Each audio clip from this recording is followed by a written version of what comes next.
Hello everyone, this is David Ha'ivri, your Israel tour guide. Thank you for joining me.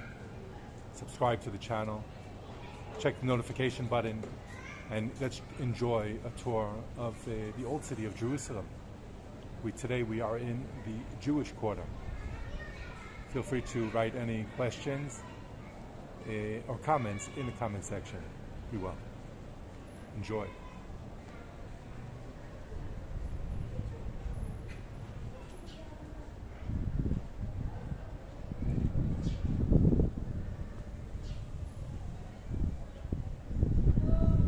Jewish quarter of the old city of Jerusalem was captured by the Jordanians, by the Jordanian army in the war, Israel's War of Independence in 1948.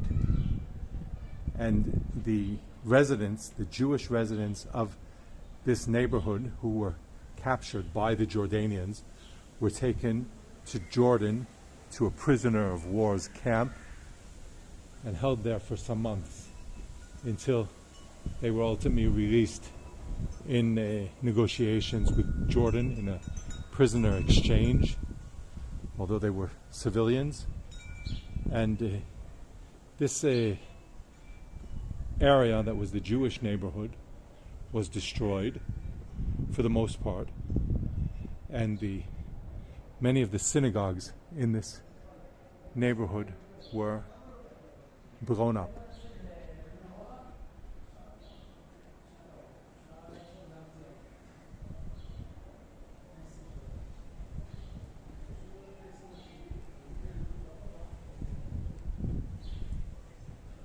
In 1967, Israel recaptured the old city of Jerusalem.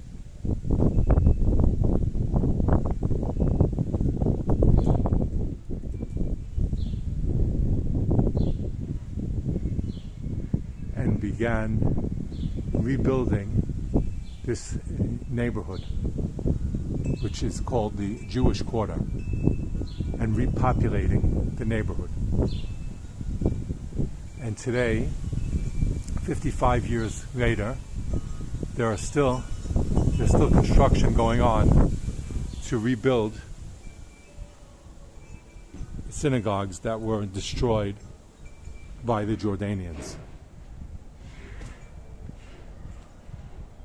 Between the buildings here, you can see black fabric of a construction area in the center of the Jewish Quarter. That is the Tiferet Yisrael synagogue that was then demolished and is now being rebuilt, which follows the Ohel Yitzchak synagogue that was also rebuilt, and the Horva synagogue that was rebuilt and is in use today.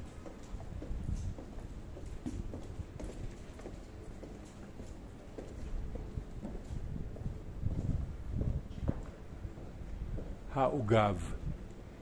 Ugav is a type of harp. Many of the streets in the Jewish quarter of the old city are named for musical instruments.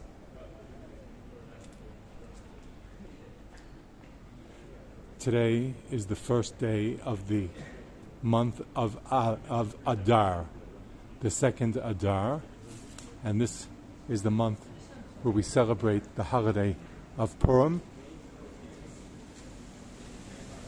which is also a fancy dress holiday. So we might see children or adults who are dressed in costumes.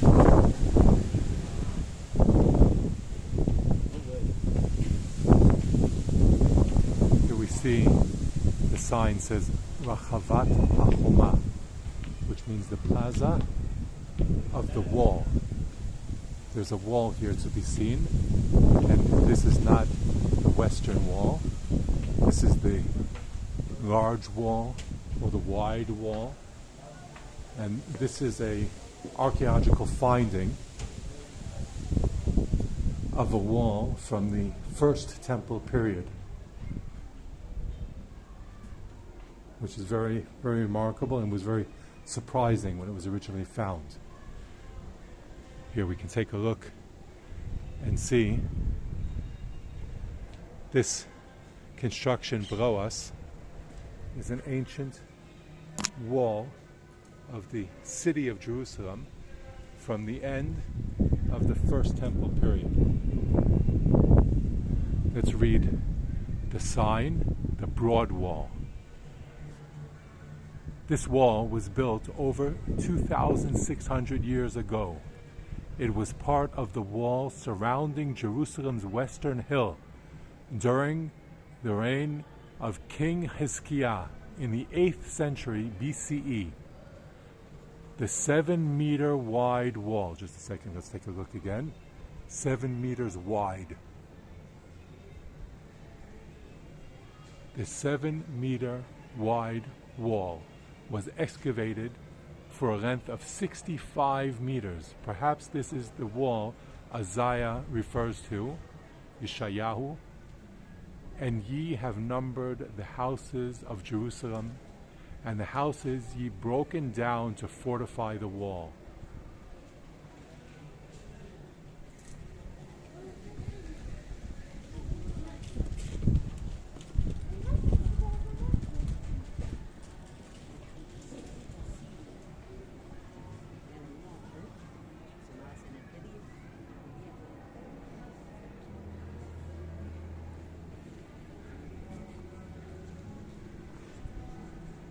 Here the sign says the Israelite Tower, which is also an archaeological finding from the First Temple period, and a model of the First Temple, and the Western Wall observation point, and the Mughrabi Beit Synagogue, Mughrabite Synagogue.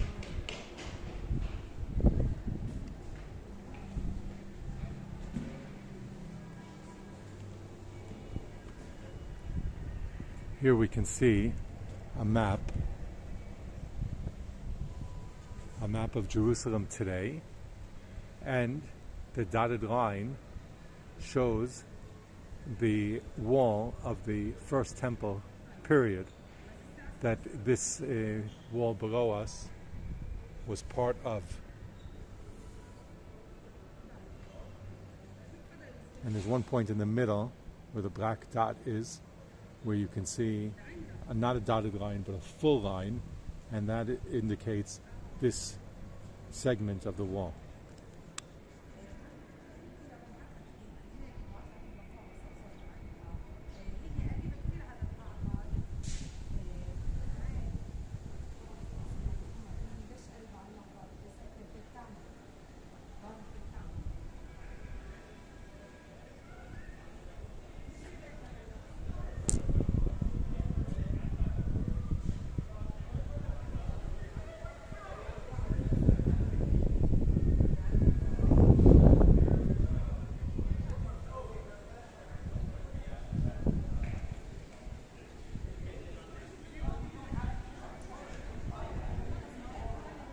Here we can see on this building, this measurement chart shows us the estimated height of this wall. This is the part that was found. This is about 2 meters high, but the estimated height from this level was about 8 meters. It's about 8 meters high. That is what scholars and archaeologists have determined as the original height of this wall. This site is very close to the Kotel Hamaravi Square. And here is a Masbiran, an explanation point. So let's play this and hear what it has to tell us. Shalom and welcome to the site of the ancient Broad Wall in the Jewish quarter of the Old City. In front of you is one of the oldest archaeological findings in the Jewish quarter, ruins of an early defensive wall which was apparently built during the First Temple period approximately 2,700 years ago. This important finding supports the hypothesis that during this era, Jerusalem covered two hilltops, Mount Moriah to the east and Mount Zion to the west, where you are now standing. The city of Jerusalem was destroyed and rebuilt many times. Some of the most ancient ruins of the city were covered up by subsequent construction in later periods. Due to its hilly topography, Jerusalem is a densely built city. This factor, as well as the restriction imposed by Muslim rulers, hindered serious excavation of the city until the middle of the 19th century. As a result, there is a limited knowledge of ancient Jerusalem in general and of the First Temple period in particular. After the reunification of Jerusalem in 1967, the Company for the Restoration and Development of the Jewish Quarter in the Old City of Jerusalem received a mandate to clear away the damage and rubble and rebuild the Jewish Quarter. This was done in cooperation with the Department of Antiquities, and thus began the important process of researching historical Jerusalem. The Old City was declared a protected heritage site, and no construction was permitted in the vicinity of ruins without first conducting an archaeological excavation to preserve precious antiquities. This led to the excavation on a massive scale never seen before in Jerusalem. The work in the Jewish Quarter was led by the late Professor Nachman Avigad. We learn from the Book of Kings that King Hezekiah greatly fortified Jerusalem in the 8th century BCE by building a massive wall and routing the Gihon spring so there would be access to water inside the city. There had been a lack of evidence to support the imposing size of Jerusalem described in the Bible, particularly in regard to the question whether or not Jerusalem covered two hilltops during the First Temple, and if it indeed covered two hilltops, up to where on Mount Zion did the city extend? Yosef ben Mattatyahu, Josephus Flavius, relates that the city was built on two hills during the time of the Second Temple. Excavation reached down to the bedrock, and an ancient settlement dating back to the 8th century BCE was discovered, along with many pottery shards from household vessels typical of that era. With this background, we can begin the story of the Broad Wall. During excavations conducted by Professor Avigad and his team in the early 1970s, a large pile of rocks was identified. The shards below it led them to believe that they were dealing with a massive wall dating from the First Temple, a time referred to historically as the Israelite period. But the archaeologists still didn't understand what purpose the wall served. As the excavation progressed and they uncovered the dimensions of its surface, they started to realize that this wall was much thicker than usual. In the end, it was discovered to be 7 meters wide with an estimated height of 8 meters. We can get a sense of the original height of the ancient wall by looking at the 8-meter-high marker on the adjacent building. To learn more details about the wall and how it compares to Jerusalem walls from other periods, we recommend looking at the diagram on display. Other structures on top of the Broad Wall were carefully removed in the process of verifying whether it dates from the period of the First Temple. Eventually, 40 meters of the wall were exposed. The pottery shards found at the base confirmed without a doubt when it was built. It took months of deliberation and double-checking before archaeologists officially declared that it is in fact the Israelite wall from the days of the First Temple. There was great excitement on the part of the excavators because everyone understood the significance of their findings. Professor Nachman Avigad expressed his feelings with the words, "We've made history." The sides of the wall were constructed with large rocks, and the inside was filled with smaller stones. Parts of the wall were made up of 7 layers of stone reaching a height of 3 meters. Next to the wall, one can see ruins of a settlement dating from the time of the First Temple. It seems that these were houses which had to be destroyed to make way for the wall. We are reminded of the words of the prophet Isaiah during a stern conversation with King Hezekiah regarding preparations to fortify the city in anticipation of the arrival of the Assyrian army in the year 701 BCE. The prophet was describing the steps the king was taking to fortify the city. "And you numbered the houses of Jerusalem, and you broke down the houses to fortify the wall, and you made a basin between the 2 walls for the water of the old pool." Isaiah 22:10. King Hezekiah really did understand the danger and built fortification walls around the city, which ultimately prevented its capture by King Sennacherib.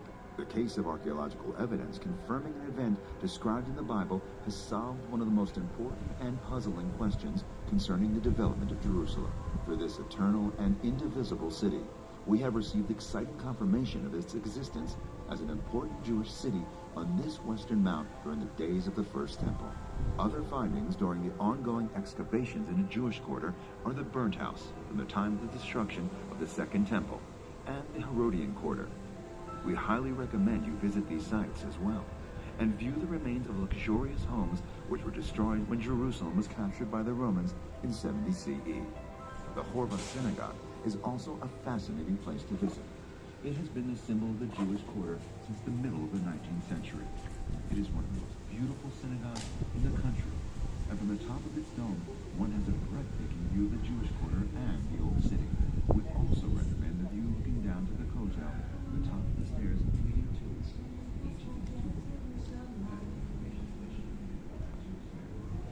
I hope that you enjoyed that recording and explanation about the Broad Wall. By the way, there are public restrooms here.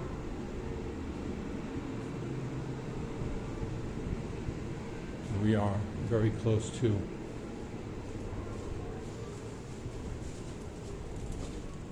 the Cardo, which was the main road in the old city of Jerusalem. Here we have a reconstruction of the Cardo view to the south. This way is facing the south, and below us is the reconstruction of the Cardo, which was the main area of business, shops, and stores in the Byzantine period. In the Roman period, between each one of these pillars was a shop, and below us on the other side is the Cardo along the same path from the Crusader period, which is a higher level, so the size of the stores is smaller.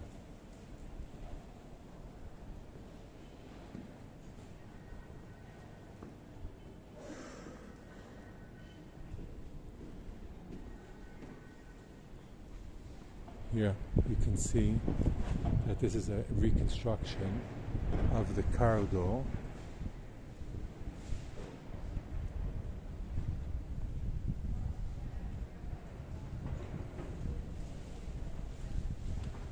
Which was the main road north to south in the Roman and Byzantine period.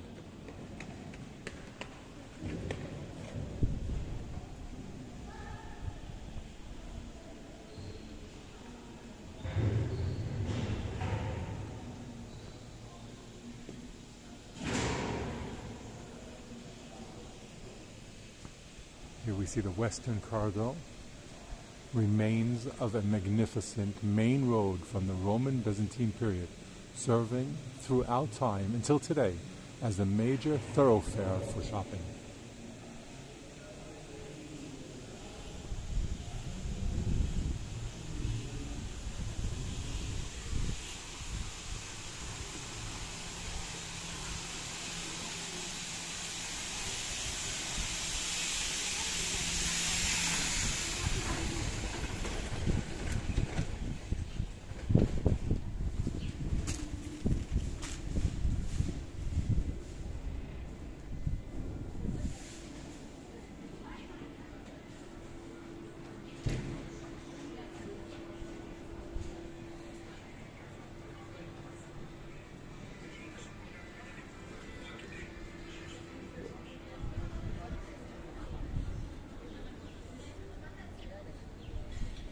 Here we can see the open area of the Cardo from the Roman times, or the Byzantine times, the 4th, 6th century.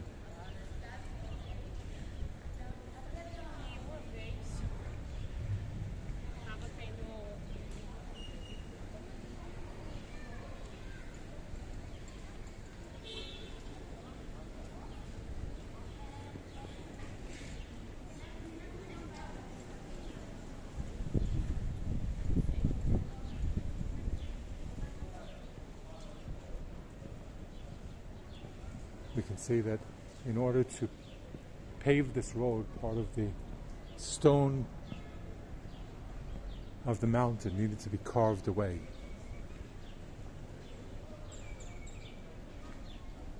So you can see this whole wall is natural stone. This is not built. This is carved out of the stone in order to make room for this thoroughfare. You can see these are ancient flooring stones, and this is reconstructed, more modern. And the pillars were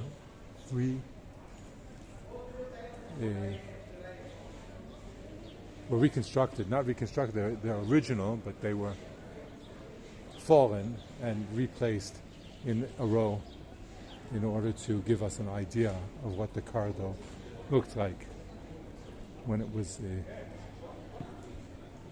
in use.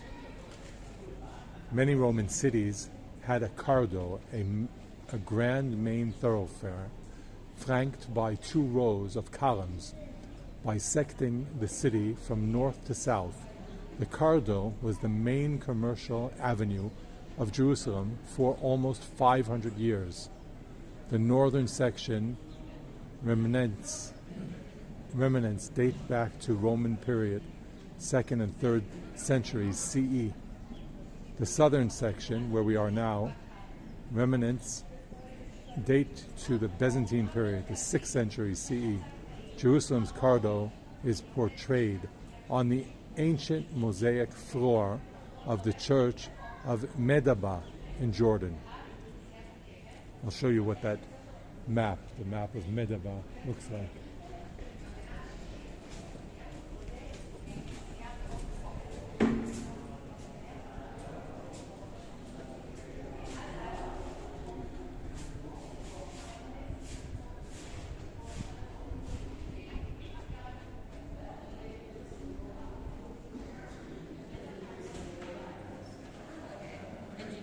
Here we have a reproduction of the part of the map of Medaba that depicts Jerusalem. And here in the center, we can see a main road from the north going south, and the buildings around it are all historical sites, and this same path exists today. At the northernmost part of the road, you can see the pillar, and that is why the gate there, you can see the gate too, just beyond the pillar, you can see the gate. That is Sha'ar Shechem, the Damascus gate, the northern gate, which in Arabic is called Bab el Amud, and the Amud is the pillar that we see here in this mosaic floor that was made some 1600 years ago. And here is more information about the Medaba map, and it shows us the different buildings that we can identify. They're highlighted in the Medaba map of Jerusalem.